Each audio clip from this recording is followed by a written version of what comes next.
Living a rich life. Yeah, that sounds like fun, doesn't it? Yeah, I was watching a Netflix program on it. Yeah. That's There's good, a that program. series on it. Yeah, I got quite And excited. I thought we could chat about that today. Yeah, that's what we're going to be talking about. Get Real With the English Sisters. Join us on Apple Podcasts, Spotify, or wherever you get your podcasts. As you're already listening, you'll know. Yeah, you'll know. And please do hit the follow button. And we really appreciate it if you let us know you're watching. Let us know you're listening. It really does make a difference. Yeah, and please do leave a review as well on Apple Podcasts or wherever you get your podcasts, because it helps other people find the show as well. Yeah, it does. So let's get started then. So yes, how to live a rich life. I was thinking about it because, I mean, apart from the fact that it's so easy now to get into debt. Oh, you're actually talking about real financial rich life. I thought this was going to be like more... Well, it's both. Both, okay. But So it's so easy to get into debt, and it's so easy to accumulate so much debt that you feel as if that you could never live a rich life, like what the program was talking about, because that was a financial advisor giving advice. Yeah.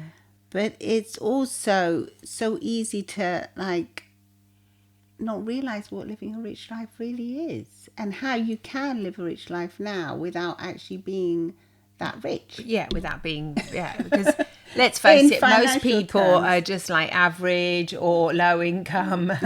I mean, there's not that many really rich people out there. Yeah. So, yeah, I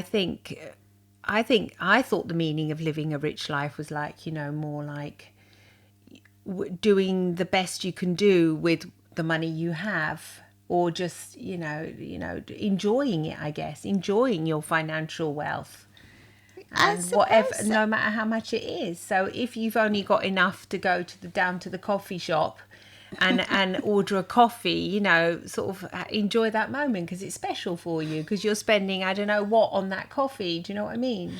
Well, I remember when I got my student grant. Because in those days, fortunately, we got a grant, so we didn't have to pay back all the debt. But I remember thinking, gosh, I feel so rich. Yeah. And I've got enough money to go and buy a coffee. That's what I mean. Day. Yeah, and it was such a lovely feeling. Well, us growing up poor, we know what that was like. We know what it was like to see other people sitting at the coffee shops and just not bothering about, having a tea and a cup of coffee and a cake. And not worrying about how much it costs. Not worrying about it. So I remember when Mum would actually say, all right, we're going to go and sit down and have a, cup of tea, and you get whatever you want. It was like, wow, I would feel rich. I think, gosh. So yeah, maybe it's, I thought really it doesn't really matter how much your actual income is. It's what you actually do with that income. If you can manage to live experiences that make you feel rich. Make you feel rich inside. And live a rich life. Yeah. Because what does living a rich life really mean? I suppose it's subjective to each one of us.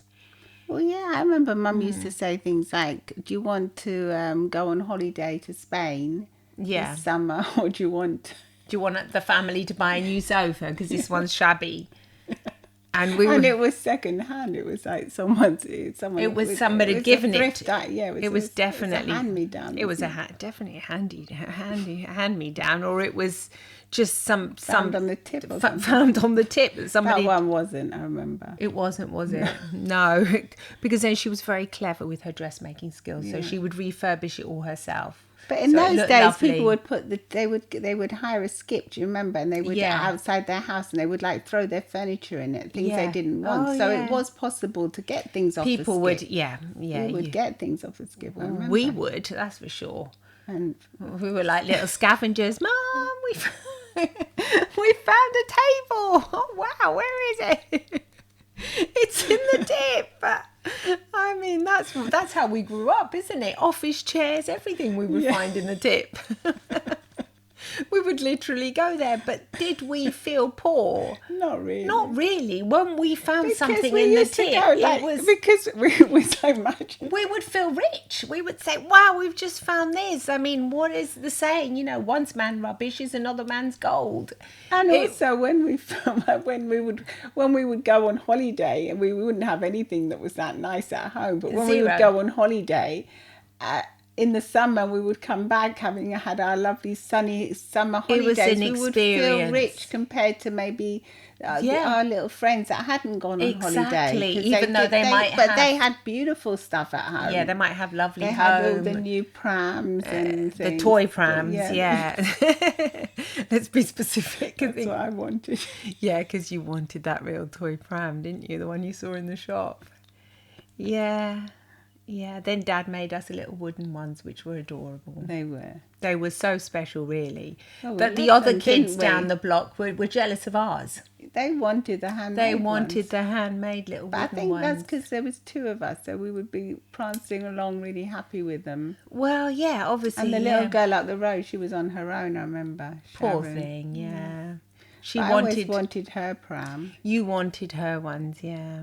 She had a lovely... I can't remember wanting her one that You much. didn't care that much. You weren't as materialistic. No, I don't think I was, actually. I don't think I noticed these things that much. Maybe I noticed it more because I was a little bit older. Yeah, or being more conscious of it, maybe. I don't know. Yeah, maybe I was just like, I don't know what I was up to. Mum used to say I was a bit more mischievous. Maybe I was just running around more. I don't know what I was doing. I was cutting the flowers off by the looks of it. Yeah, picking flowers for cooking. Anyway, the point we is would that make we little would meals.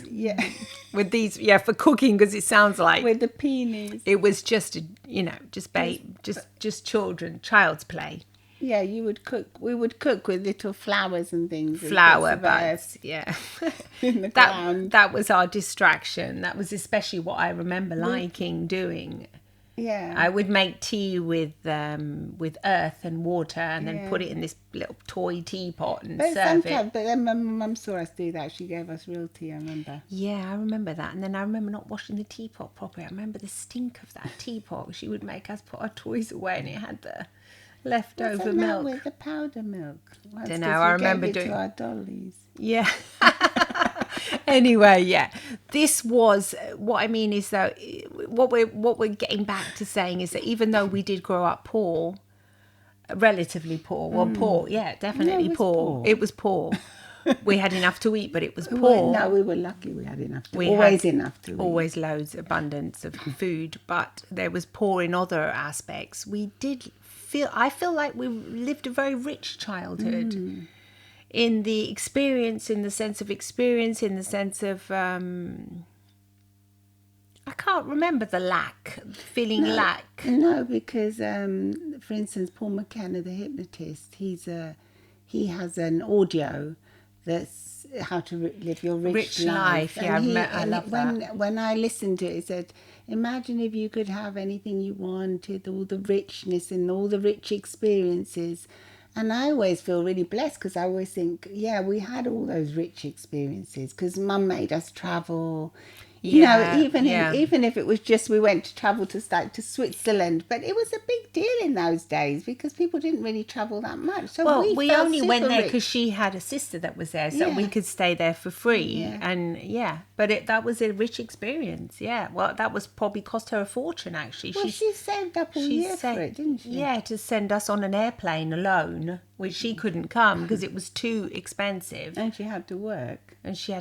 So she sent us off with our little passports in those little plastic tags you would have hung around your neck. And off we went. I mean, I was 9, you were 10. Yeah, we were very little. And that was a rich experience, actually, yeah. That was pretty amazing if you think about it now. So what you can do is, like, even if you're not very wealthy, you can create rich experiences for yourself. Like, I mean, I remember just even going on a picnic sounded amazing. I remember thinking I felt so it was Mum would special. It was special, yeah. She would just make her little tortilla de patata, which is like a Spanish omelette thing, and that was already special. She would make it seem as if that was special. It was just potato, eggs and onions.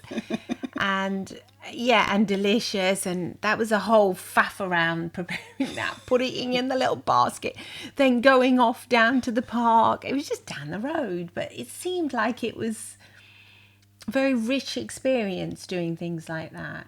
Well, yeah, I think they were. I mean, they were rich because we had, if you think about it, we were having quality time with our parents. Yeah, you're right. And with each other. With and each that other, is something that that's rare, I guess. Precious, that's isn't it? Precious, and it's free, but it's free. It's not really free because it's only free if you could afford to have the time. She was able to do it because she was working from home as a childminder, and we would all go together. Working at night as an auxiliary nurse. She would take us with the babies as well. We would with all the go children, together with the little children, and for us, really, she was working. If you think she was about working. It. She was minding the other kids, wasn't she? Yeah, the babies. But it seemed like it was time for us. It didn't seem like a chore. No. It seemed like, we've got all these lovely little babies to play with and look after and be with. And it was special. Yeah. So I think you can... I still remember the squirrels in the park. I remember playing under the willow tree, the weeping willow tree. I always thought it was like magic when we would go under that tree. It was like so special, and then there was a castle in that park. Do you remember it? It wasn't a castle. We used to call it a castle. It was a water tower. Oh, water tower. Yeah. Oh. It's probably still... in Park Hill. In Croydon. There's this water tower. Yeah, East Croydon. I fantasised about, wanted to go in, wanted to go in there and do you thinking remember there the were princesses in there. It was quite steep. We would climb up it. I mean, those are experiences. It was like Rapunzel's tower, really, wasn't it? It looked a bit like that. It did, because it had like old-fashioned brick. Very, very, very Rapunzel. It wasn't like a new thing. Oh no, it looked really ancient, very magical. The whole thing was extremely. It was like going into some kind of film or something. If you think about our childhood now, looking back on it, and that's because it was based on perhaps having a parent that was able to see another side of her life as well, like our mum and our father as well. They weren't too involved in the story that they were poor immigrants. No. They were more involved in looking around them, enjoying what they had, looking for rich experiences around them that could make them feel everything was special. Finding I mean, come on, finding a sofa, a settee in a rubbish tip, you think yuck, no, oh wow, big claps, we were all laughing, and I mean, it sounds as if I'm making this up, but there's two of us, we really lived this. I don't know that we were so happy. I mean, I remember Dad grumbling sometimes. He was a bit grumpy. He would get grumpy, He would say, leave it. He would say, leave it there, woman. What are you doing? But then Mum would be able to fantasize how she was going to redecorate it. She would go, reupholster it, basically. She would reupholster it with the finest of cottons. She would buy that's the rich life. She would buy the sofa. The settee was from the dump. From the dump. Or from the neighbour or whatever that didn't want it. It was in a state. It was a terrible state. Yeah. She'd have to clean it. She'd have to clean it and fix it and everything. But then she would go to like Liberty. To Liberty's. This was it. She would go to the Croydon, but she would get like Liberty type fabrics. Definitely the finest, very good quality fabrics, and then spend quite a lot of money on that. Actually, thinking about it, but I suppose compared to what an entire sofa would cost. Yeah, and then she would reupholster it and then make the matching curtains. So the whole thing looked rich in the end. It looked plush. For us. For us, it looked for our plush, standards, yeah. The fact that she'd made it by hand made it all really special. Yeah, she made it special. Yeah, so you can make things special. I mean, anything can be special. Anything really. I mean, thinking about rich. today's climate, it was a really good way of like reusing and definitely called upcycling stuff, instead of one man's rubbish was another man's treasure. Exactly, yes. And so it was very ecological as well, what we were doing in those days, without realizing it. Maybe obviously we did not realize it. No, there wasn't so much awareness, but that is living rich though, really, isn't it? Well, she always used to say if you didn't have enough money to save for what you really wanted, and then she would really buy. Do you remember she bought that expensive? I mean, the rest of the kitchen was a stay. Oh my God! But she bought that expensive cooker. That's her way of living rich. You see, so that's what we've learned from our parents. Yeah. Is that even though it's not much, you get one thing that's very luxurious. That's like makes you feel rich, and make that experience every time you experience that thing is going to make you. She loved it, didn't she? I mean, I still feel like that today, because if I have a lovely, I don't want to do brands, but my lovely new laptop, every time I see it, I love it. Yeah. I can't help. It makes me feel rich seeing that, even though now I know I can afford it. Yeah. But still, it gives me that sense, when I see it and it works so well and everything. It's more like with techno, I'm so amazed by it. Or even the phone, what it can do and everything. It makes me feel rich. Well, it is a privilege, it's a privilege, being able to have things but like other people would take it for granted, I think. I think that's one of the things we've learned off Mum and Dad. Growing up poor. Yeah. But not just poor, but growing up poor with this rich mentality, like this rich, enjoying, rich It was so experiences. deep, yes. The experiences were so, really, I think that really is. Because, like, we didn't, for instance, I remember in the hall, we couldn't afford to buy a carpet, but yet Mum would go and buy the best quality, like, cut of meat. Not super sirloin steak or anything, but a nice roast. So that on Sunday we had a nice, roast. But we didn't have a carpet down the stairs because she couldn't afford it. Because she couldn't afford to get a carpet straight away. She would put pennies. Do you remember she'd have to save up for it, penny by penny, basically. Yeah. So, pound by pound. But we always had like delicious food. It was always like make the most of what you've got, but like live rich, abundant experiences in what she did. Yes, that's true. Yeah. And that rubs off, doesn't it? Mm. And then she was very appreciative also. Yeah, very appreciative, very grateful. Yeah. So I don't know if she got that from her because she grew up with that really rich aunt. I don't know. Yeah. Do you remember? Yeah. Because she came from a very poor family and then she grew up until she grew up. 15. She was taken away, and taken to her rich auntie. Yeah, because she was ill.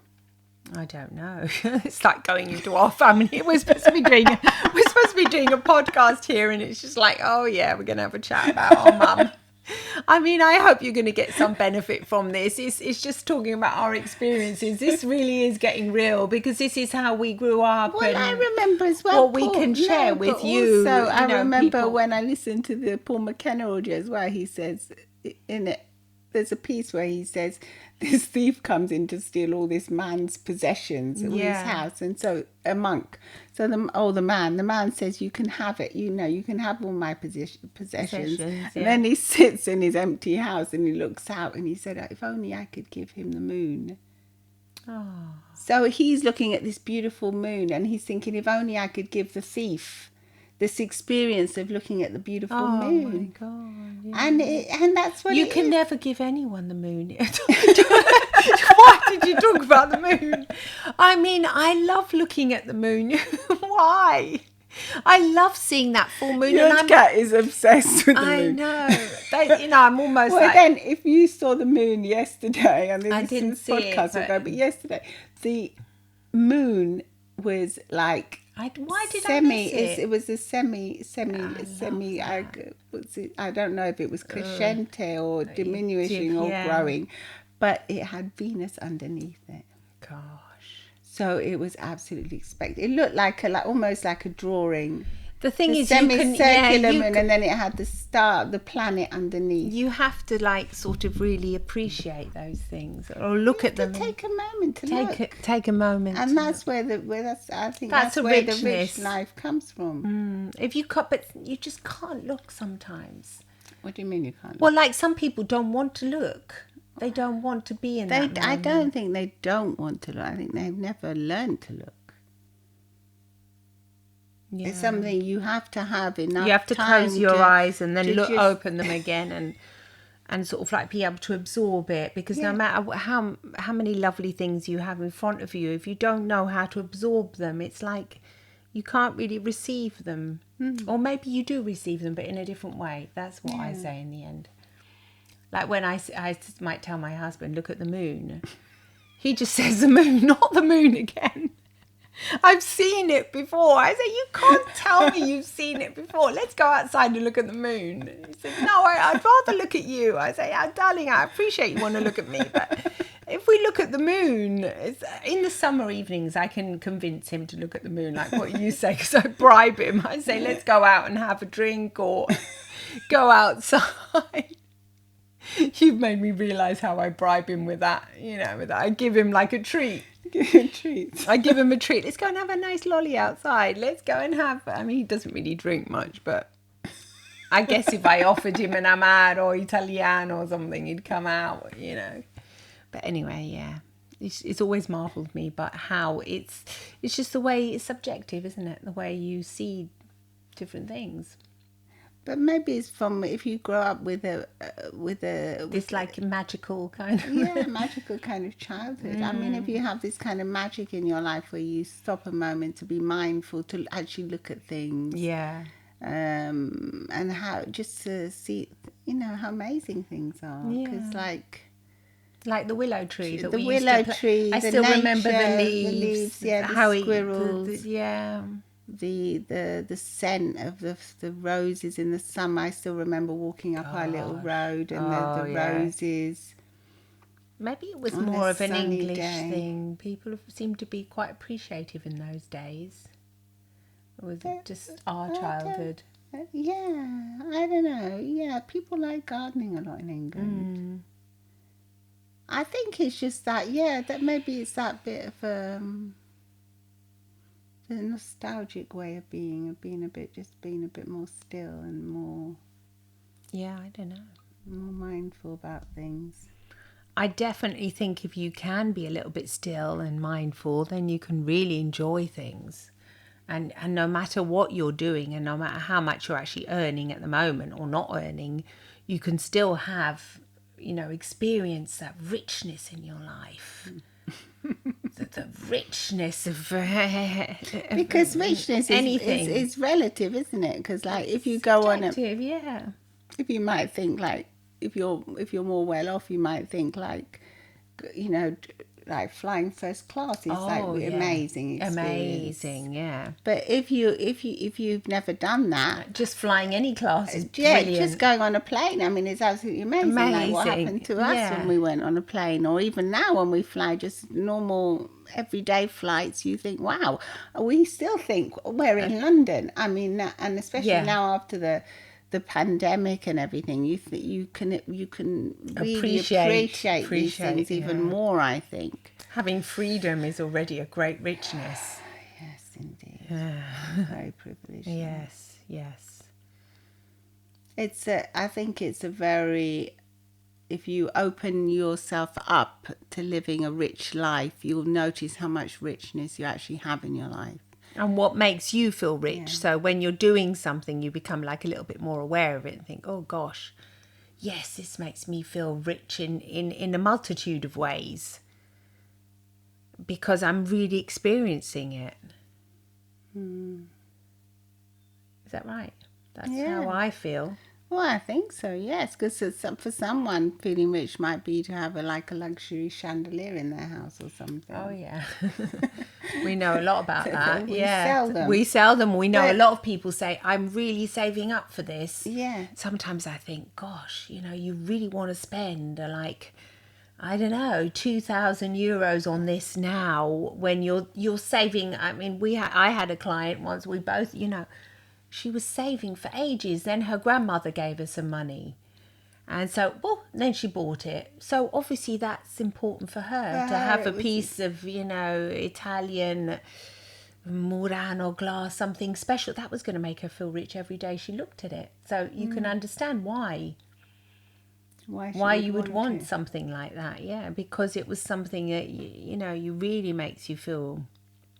It's all about feeling, really, isn't it? How you feel. It's more about feeling than anything else. Than being. Because you can have, so much money in the bank but not feel rich. Yeah. Or you can feel rich. You can have so many assets as well, not feel rich. Yeah, or you can just feel rich by having one or two things, or like what you said in the little story about the moon. You can always maybe feel more as if you want more as well, and you're never rich enough. You can feel. You can get stuck you there. You can get stuck in that feeling of lack. Yeah, which is not really. It's not healthy. No, that's a bit sad if you're stuck in the feeling of lack. That's what you see when you see that the people that are trying to keep up with other people all the time. With the Joneses, with the next door neighbours, with the society. Maybe on social media as well. You're always trying to keep up with someone else and you never feel quite rich enough. Yeah. But most of the really beautiful things in life are free. Well, that's what they say, and as cliche as it is, I think, you reach our age and you begin to realise it is absolutely true. And some of the things you buy are beautiful, like what I was saying before, a new computer or the chandelier, and you can really appreciate them. But sometimes, just having a picnic in the park and, I don't know, doing really simple things can... Having an afternoon to yourself. Reading a book, having a chat with a friend can be precious. There's no price. And I think there's also no price to living a life where you're not always worrying about money either. Like making sure that you do get your finances in order as much as you can. So that you can avoid that anxiety. Yeah, so don't overspend on things that aren't really giving you that much value. You can if you want, you can evaluate them a little bit and think, okay, so I'm spending this amount on this, I don't know, going out every Friday night or whatever, and spending this amount at restaurants, then I'm doing this and this. And you can think, when I do these things and these activities, how do I really feel?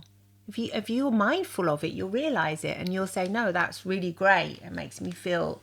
absolutely wonderful. Wonderful. It makes me feel rich. It's a really important part of my life. Well, then you leave it. But if it's not, maybe you can feel rich in other ways. You can think about it. What it actually is that makes you feel rich. I know. It's weird, isn't it? It is. Because it's so feeling rich, what is it? It's not feeling happy. It's not feeling sad. You can have multi-billionaires. Rich. What does rich, we've worked with people that are ultra-high net worth people, and they don't even feel that rich because there's the next person that's got 5 billion more. They're always talking about, it's just $1 million, whatever. So, it doesn't really make that much difference, no. I guess it's if you have been brought up in a different way and you feel you're always in lack, then I think if you're aware of that, you can work on it. You can fix it. Definitely. You can fix it. You can fix it by just starting to appreciate all the little things that you've maybe been taking for granted that you didn't realise you were taking for granted. Having a good laugh is priceless. And if you find someone you can have a good laugh with, then I would say never let that person go, because that's being rich for me. Having a good laugh, or just sitting and watching a film that makes you laugh. Even that's rich. That's lovely, isn't it? That's great. Because sometimes you forget how important laughter is. Oh yes. The older you get, you find you laugh less and less. Remember there was a time when we thought we didn't laugh much? Yeah, I do. That was before we started all our studies and our NLP and things, and we were thinking, life's not that funny anymore. Just saying it, it sounds so funny. We did think that. We did think life wasn't that funny. I don't know. Yeah, I don't know what happened. I think we like, got stuck in a rut or something. Yeah, you're stuck in a rut and you have all your problems. I mean, everyone's got problems. Yeah, you hear all these problems all the time. Health problems, financial problems. The car, the house, the kids, and the world. Or the lack of kids, because you want to have kids. Like I suffered from infertility problems. I was for years and years doing IVF and blah, blah, blah. So, yeah, and then sometimes you think, well, life is hard. You know, it's not that fun. It's not fun like I thought it was. Like, like that magical childhood kind of thing. You know, then it... But if someone broke down that magical childhood, they think, well, it wasn't that much. Exactly. When you break it down, you realise Mum and Dad were immigrants. They were broke. We got everything was a struggle. Everything was a struggle, terrible struggle. Mum would have to work night shifts, and she would not only do that, go out on a bike in the night on a bicycle. So that when we were little, I remember thinking, oh my gosh, I hope she comes back okay. I hope a bus doesn't run her over. She was tiny as well. She wasn't, like we came out more or less tall, like our father, but our mum, she would like, if you can see me on her little Miss Pepperpot, wouldn't yeah, she was absolutely tiny, and she would go off at night. She would say good night, put us to bed and everything, and then say, all right, Mum is going to work now. I would hate it. I would just think, gosh, I hope she comes back all right. And then in the morning when I'd hear her like little bike coming back in at 6 a.m. or whatever, I think, phew, she's come back and she's okay. So yeah, it wasn't all roses and elves and fairies and making little... there were struggles. Thanks. There were struggles, yeah. But somehow the richer part of it came through it, like enveloped it more. It's what we chose to see, and perhaps what we were taught to see more than the other. We were taught gratitude, weren't we? We were taught to see that.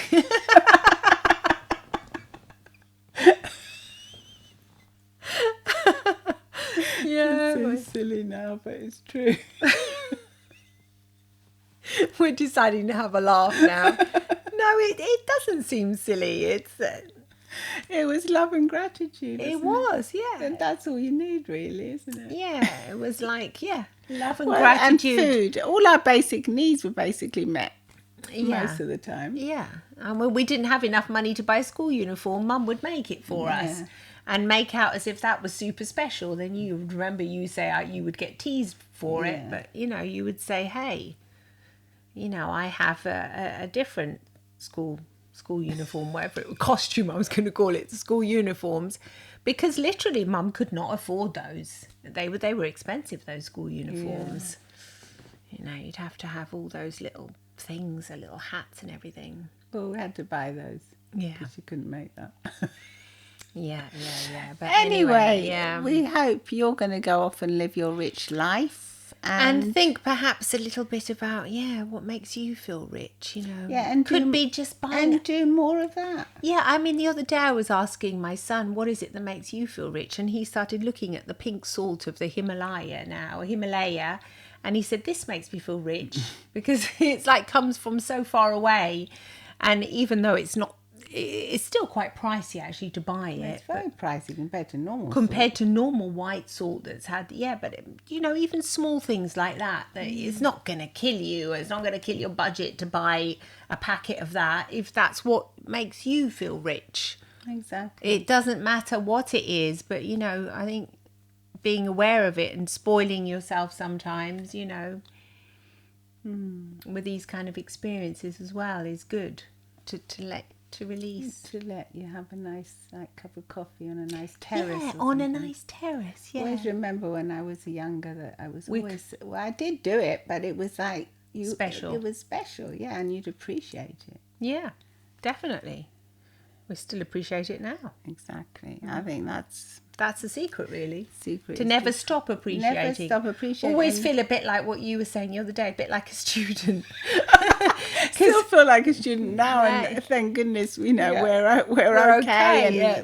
And fine. But I don't know what it is. It's probably because we grew up poor, like what you said. Yeah, I think so. It never does quite leave you. No, but I think it's a blessing. I do believe it is a blessing. It's like a bit It's privileged, like a gift. actually.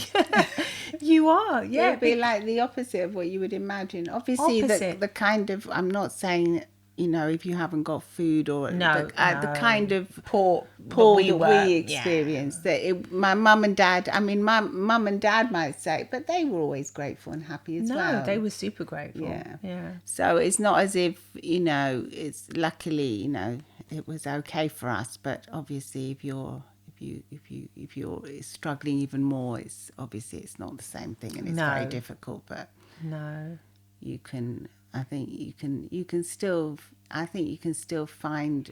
You do see these children in the very, very poor countries that do smile. And they're happy. I don't know if they're happy, but they're very cheerful. And you said in some of when you came like hitchhiking, when you didn't even have any money. That's the time I felt people were to you. I couldn't believe the sense of freedom. Yeah, freedom and with the generosity. No money. That everyone was so generous to you. They would just offer us meals and everything. It was wonderful. It was dangerous. Never do it. But it was. I did it in those days. It was years ago in the 80s. Yeah. And it was still quite dangerous coming over to the Mediterranean countries. But that's. Yeah. Anyway, let us know what your experiences are, and if you're living your rich life, and if you are struggling with debt or anything, I'd recommend you watch the Netflix program. Yeah, definitely. It's pretty good. Yeah, watch it. It can help you. Absolutely.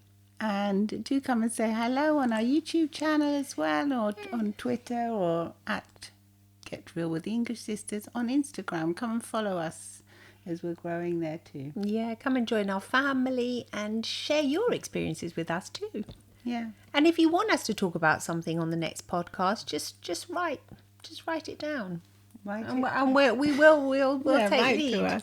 Write to us, and we're... Oh, and also check out our book, Stress Free in 3 Minutes, which is available on Amazon and in all good bookshops to order, also on Kindle and Audible. Exactly. And there's a lot of gratitude in there as well, isn't there? Yeah, they're very short, like little hypnotic stories, really, aren't they? It's hypnotherapy, really, in tiny size bites. So you just read one tiny little thing and kind of gets your unconscious mind working on it. Easy to digest. Yeah, very, very easy to digest. It's